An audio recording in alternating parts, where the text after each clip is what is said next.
വന്യജീവി ആക്രമണങ്ങളെ തടയാൻ സ്ഥാപിച്ച പ്രതിരോധ സംവിധാനങ്ങളുടെ പ്രവർത്തനക്ഷമതയിൽ വനംവകുപ്പിന് കൃത്യതയില്ല. പ്രതിരോധ സംവിധാനം എത്ര ശതമാനം കാര്യക്ഷമമെന്ന് വ്യക്തമാക്കാൻ കഴിയില്ലെന്ന് വിവരാവകാശ രേഖ. സംസ്ഥാനത്ത് വന്യജീവി ആക്രമണങ്ങൾ വർദ്ധിക്കുമ്പോഴാണ് സർക്കാരിന്റെ അനാസ്ഥ. ഇത് സംബന്ധിച്ച വിവരാവകാശ രേഖ ജനം ടിവിക്ക് ലഭിച്ചു. പ്രശാന്ത് ശങ്കരമംഗലത്ത് ചേരുന്നുണ്ട് വിവരങ്ങളുമായി. പ്രശാന്ത്, ഈ റിപ്പോർട്ടിന്റെ കൂടുതൽ വിവരങ്ങൾ എന്തൊക്കെയാണ്?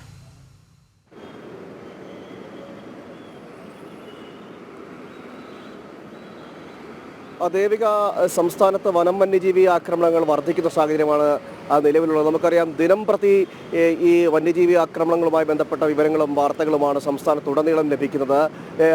മലയോര മേഖലകളിൽ ജനവാസ മേഖലകളിലൊന്നും പൊതുജനങ്ങൾക്ക് താമസിക്കാൻ കഴിയാത്ത സ്ഥിതിയായി മാറിയിട്ട് മാസങ്ങളോളമായി.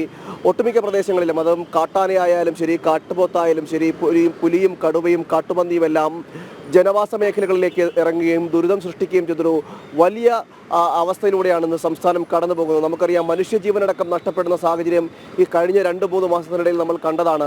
ഈ സാഹചര്യത്തിലാണ് ഇതുമായി ബന്ധപ്പെട്ടുള്ള ഫെൻസിങ് അടക്കമുള്ളവ അത് എത്രത്തോളം ശതമാനം കാര്യക്ഷമമായാണ് നടപ്പിലാക്കിയിരിക്കുന്നത്, അത് എവിടെയൊക്കെ നടപ്പിലാക്കിയിരിക്കുന്നു, എങ്ങനെയാണ് ഇതിൻ്റെ പ്രവർത്തന രീതി എന്നതിനെക്കുറിച്ച് ഒരു വിവരാവകാശ രേഖ ചോദിക്കുന്നു. അതിലാണ് സർക്കാരിനും വനം വകുപ്പിനും കൃത്യമായ ഉത്തരം നൽകാൻ കഴിയില്ല എന്ന് പറയുന്നത്. അതായത് ഈ ഫെൻസിങ് അടക്കമുള്ള സംവിധാനങ്ങൾ, സുരക്ഷാ സംവിധാനങ്ങൾ എവിടെയൊക്കെ സ്ഥാപിച്ചിട്ടുണ്ട്, ആ സ്ഥാപിച്ച സ്ഥലങ്ങളിലെല്ലാം ഇത് കാര്യക്ഷമമായിട്ടാണോ പ്രവർത്തിക്കുന്നത് എന്നതിന് അടക്കമുള്ള കാര്യങ്ങളിൽ സർക്കാരിന് കൃത്യമായൊരു ഉത്തരം നൽകുവാൻ കഴിയില്ല. ചോദ്യം തെറ്റാണെന്നാണ്. അതായത് ഈ സംവിധാനങ്ങളെല്ലാം കാര്യക്ഷമമാണോ, എത്ര ശതമാനം പ്രവർത്തന സജ്ജമാണ് എന്നതിന് വിവരാവകാശ രേഖ പ്രകാരം ലഭിക്കുന്ന ഉത്തരമെന്ന് പറയുന്നത് ഈ ചോദ്യത്തിൽ കൃത്യതയില്ല എന്നൊരു ഉത്തരമാണ് ഈ വനം വകുപ്പിന്റെ ഭാഗത്ത് നൽകുന്നത്. നമുക്കറിയാം, നേരത്തെ തന്നെ പലതവണ ഈ പ്രദേശവാസികളും, അതായത് ഈ മലയോര പ്രദേശവാസികളും പല രാഷ്ട്രീയ സംഘടനകളെല്ലാം ഉന്നയിക്കുന്ന ആവശ്യമുണ്ട്.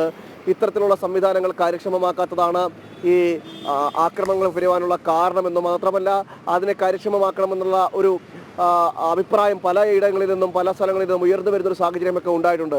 അപ്പോഴാണ് സർക്കാരിൻ്റെ ഭാഗത്തു നിന്ന് തന്നെ ഇത്തരം ഒരു കൊടിയ അനാസ്ഥ ഉണ്ടാകുന്നതെന്നാണ് ഏറ്റവും എടുത്തു പറയേണ്ടത്. ഇതിനകത്ത് സർക്കാർ പറയുന്നത് ജനജാഗ്രത അടക്കമുള്ള 1-2 സംവിധാനത്തിൻ്റെ കാര്യം മാത്രമാണ് പറയുന്നത്. മറ്റ് ഏതൊക്കെ രീതിയിൽ ഇത് നടപ്പിലാക്കി തുടർന്നുള്ള ആക്രമണങ്ങൾ കുറയ്ക്കുവാൻ എന്ത് നടപടികൾ സ്വീകരിക്കുന്നു എന്നടക്കമുള്ള കാര്യങ്ങളിൽ യാതൊരു ഉത്തരവും സർക്കാരിന് പറയാനില്ല. അതുമായി ബന്ധപ്പെട്ടുള്ള ആ ഒരു വിഷയത്തിൽ തന്നെ സർക്കാരിന് തന്നെ പറയാൻ സാധിക്കുന്നില്ല. അതായത് എത്ര സമയം ഇതെല്ലാം കാര്യക്ഷമമായി പ്രവർത്തിക്കുന്നു എന്നതടക്കമുള്ള കാര്യങ്ങളിലും സർക്കാരിന് യാതൊരു ഉത്തരവുമില്ലെന്നാണ് ഇപ്പോൾ നമുക്ക് മനസ്സിലാക്കാൻ കഴിയുന്നതാണ്. പ്രശാന്ത്.